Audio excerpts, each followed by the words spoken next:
ان الذين كفروا بعد ایمانهم ثم ازدادوا كفرا لن تقبل توبتهم واولئك هم الضالون۔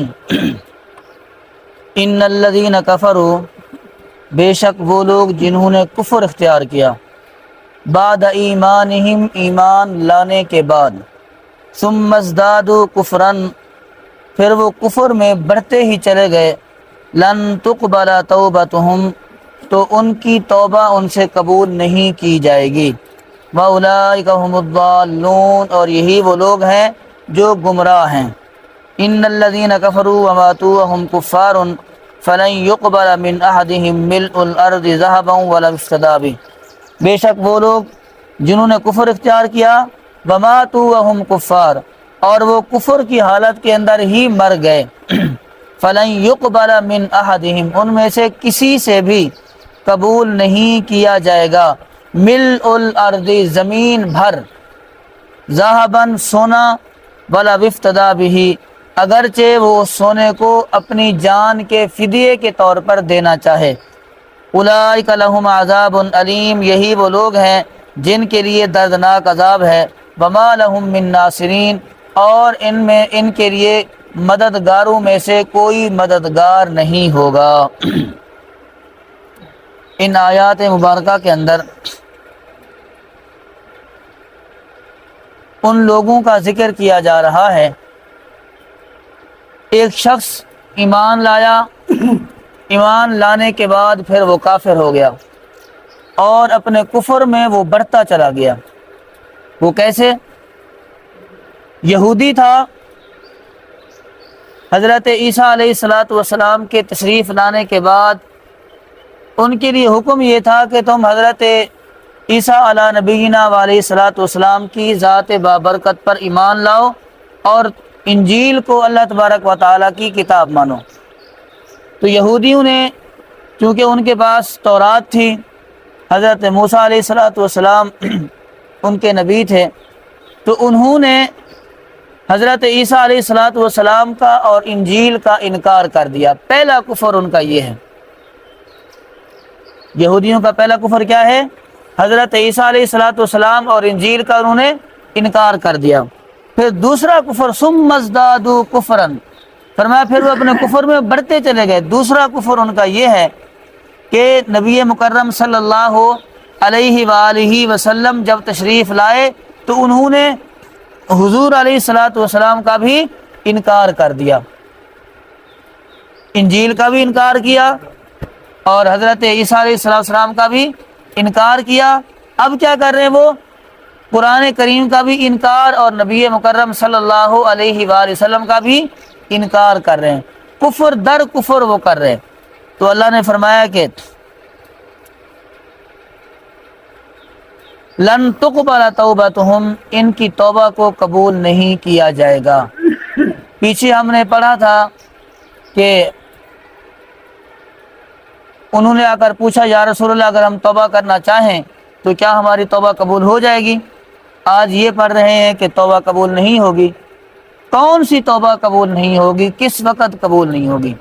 یاد رکھیے، جب تک انسان اچھا بھلا چل پھر رہا ہے، وہ توبہ کرنا چاہے، جتنا مرضی بڑا گناہ کیوں نہ ہو، اللہ تبارک و تعالیٰ اس کی توبہ کو قبول فرما لیتا ہے۔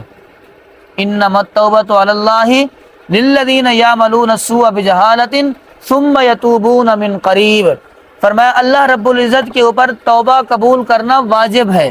اللہ کہہ رہا ہے اللہ پر توبہ قبول کرنا کیا ہے؟ واجب ہے۔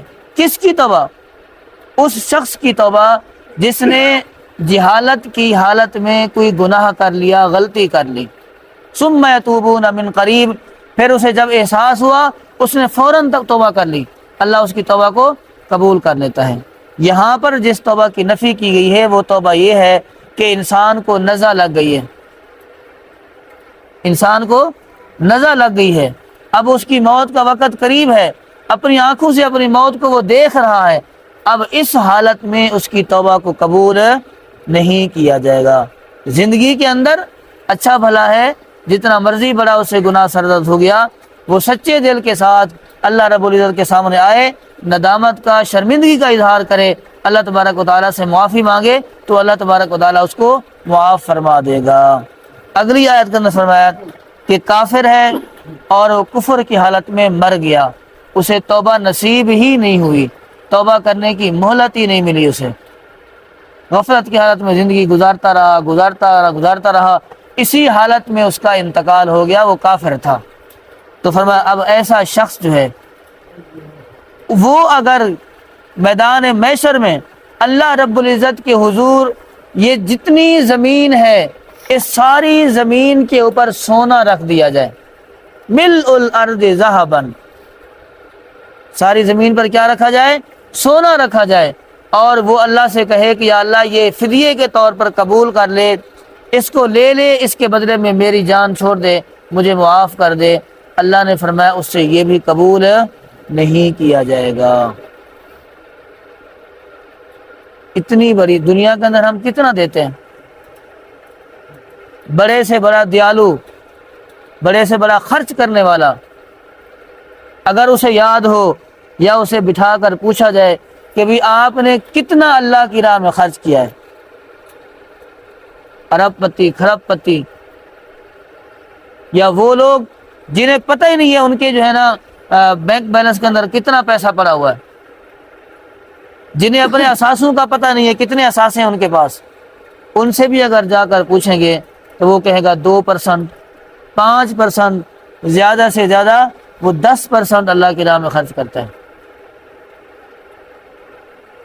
یہ اس کے مقابلے میں جو اللہ فرما رہا ہے کہ زمین کو سونے سے بھر دیا جائے گا، صرف سونا نہیں، ہیرے جواہرات، قیمتی قیمتی موتی، وہ بھی لا کے رکھ دیے جائیں، اور وہ کہ یا اللہ اس کو قبول کر لے اور اس کے بدلے میں مجھے معاف فرما دے، تو اللہ فرمانا لن تقبل منہم، اس سے قبول نہیں کیا جائے گا، اس سے قبول نہیں کیا جائے گا، بلکہ کہا جائے گا جب یہ سب کچھ کرنے کی باری تھی اس وقت تو نے نہیں کیا، آج تجھے جہنم کے اندر گھسیٹ کر اونھے منہ ڈال دیا جائے گا۔ بخاری شریف کے اندر آتا ہے نبی مکرم صلی اللہ علیہ وآلہ وسلم نے ارشاد فرمایا قیامت والے دن ایک کافر کو لایا جائے گا، جو دنیا میں کافر تھا، کفر کی حالت میں مر گیا، اس کافر کو لایا جائے گا اور زمین کے اوپر سونا رکھ دیا جائے گا، ہیرے جواہرات رکھ دیے جائیں گے۔ فرمایا اس کافر سے کہا جائے گا اگر یہ سونا تجھے دے دیا جائے، کیا تو یہ سونا اپنی جان کے فدیے کے طور پر دے گا؟ وہ کہے گا یا اللہ ضرور دوں گا، میں ضرور دوں گا، کسی طریقے سے آج مجھے چھٹکارا مل جائے۔ اللہ فرمائے گا نہیں، آج نہیں ہو سکتا، دنیا کے اندر ہم نے تو اس سے کہیں چھوٹی چیز مانگی تھی، اس کے مقابلے میں کہیں چھوٹی چیز مانگی تھی، تو نے وہ دینے سے انکار کر دیا تھا۔ دنیا کے اندر تیرے پاس ہماری آیات آئی تھی، تو نے ہماری آیات کو جھٹلا دیا تھا، دنیا میں تیرے پاس ہمارے نبی تشریف لائے تھے، تو نے ہمارے نبی کو بھی جھٹلا دیا، ان کا انکار کر دیا، آج تیرے لیے کسی قسم کا کوئی فدیہ قبول نہیں کیا جائے گا۔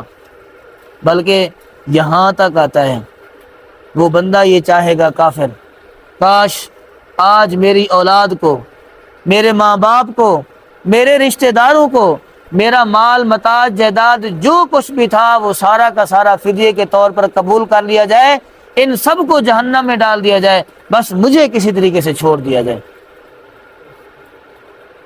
اس قدر وہاں پر انسان خود غرض ہوگا۔ وہ اولاد جس کے لیے زیادتیاں کرتا رہا، وہ اولاد جس کے لیے ظلم کرتا رہا، وہ اولاد جس کے لیے لوگوں کی حق تلفی کرتا رہا، وہ اولاد جس کے لیے لوگوں کے حق مارتا رہا، ڈاکے ڈالتا رہا، زیادتیاں کرتا رہا لوگوں کے ساتھ، آج اسی اولاد کو اپنی جان کے بدلے فدیہ دینے پر تیار ہو گیا ہے۔ اس سے بڑی خود غرضی ہو سکتی ہے؟ اس قدر یہ قیامت والے دن خود غرض ہوگا، لیکن اللہ انصاف کرنے والا ہے، اللہ انصاف کرنے والا ہے۔ اللہ فرمائے گا نہیں، آج ہر انسان اپنے اعمال کا صلہ خود پائے گا، اپنے اعمال کی سزا جزا خود پائے گا۔ کسی کے اعمال کا صلہ بدلہ دوسرے انسان کو نہیں دیا جا سکتا۔ اسی لیے فرمایا کہ اولئک لہم عذاب علیم، ان لوگوں کو دردناک عذاب میں مبتلا کیا جائے گا۔ وما لہم من ناصرین، جتنے مددگار ہیں دنیا کے اندر، جتنے طریقے ہیں مدد کے، وہ سارے کے سارے مل کر بھی اس کی مدد نہیں کر سکیں گے، سارے کے سارے مل کر بھی اس کو وہاں سے چھڑا نہیں سکیں گے۔ بلکہ نبی مکرم صلی اللہ علیہ وآلہ وسلم نے ارشاد فرمایا، جو بندہ کافر تھا دنیا میں، کفر کی حالت میں مر گیا، اس کے لیے مسلمان دعائے مغفرت بھی نہیں کر سکتا، دعائے مغفرت بھی نہیں کر سکتا۔ اچھا ہم کیا کرتے ہیں؟ صاحب زیر دنیا کے اندر رہ رہے ہیں، ہمارے گاؤں میں عیسائی بھی ہیں، دوسرے لوگ بھی ہیں، کوئی عیسائی فوت ہو جائے، ہمارا وہ تعلق والا ہو، اس کے گھر والوں کے ساتھ ہمارا تعلق ہو، تعلق رکھنے میں کوئی قباحت نہیں ہے، میل ملاپ میں کوئی قباحت نہیں ہے۔ ہم کیا کرتے ہیں؟ اچھا یار اللہ بخشے، بھئی اللہ نہیں بخشے گا، اللہ نے منع کیا ہے، وہ کافر تھا، وہ کفر کی حالت میں مرا ہے۔ تعزیت آپ نے کرنی ہے تو اس کے اور طریقے ہیں، بھئی افسوس ہوا ہے، صدمہ ہوا ہے، صدمے کی اس گھڑی میں ہم تمہارے ساتھ ہیں، اس طرح کے الفاظ تو کہے جا سکتے ہیں، لیکن یہ نہیں کہا جا سکتا کہ بھئی اللہ تعالیٰ تمہارے باپ کی یا تمہارے بھائی کی، تمہاری ماں کی مغفرت کرے۔ کیوں؟ کیونکہ وہ مسلمان ہی نہیں تھا، اور جو مسلمان نہیں ہے، جو کافر ہے، اس کے لیے آپ نے قرآن کریم کی آیات بھی سن لی، حدیث مبارکہ بھی میں نے آپ کو سنا دی، وہ اللہ کا اٹل فیصلہ ہے، وہ مسلمان نہیں تھا تو اب وہ جنت میں نہیں جا سکتا، اس کے لیے مغفرت کی دعا نہیں کی جا سکتی، اللہ قبول ہی نہیں کرے گا۔ ٹھیک ہے، دعا ہے اللہ تبارک و تعالیٰ مجھے آپ کو عمل کرنے کی توفیق عطا فرمائے، اللہ تعالیٰ میرے لیے آپ کے لیے آسانیاں پیدا فرمائے۔ وآخر دعوانا ان الحمد للہ رب العالمین۔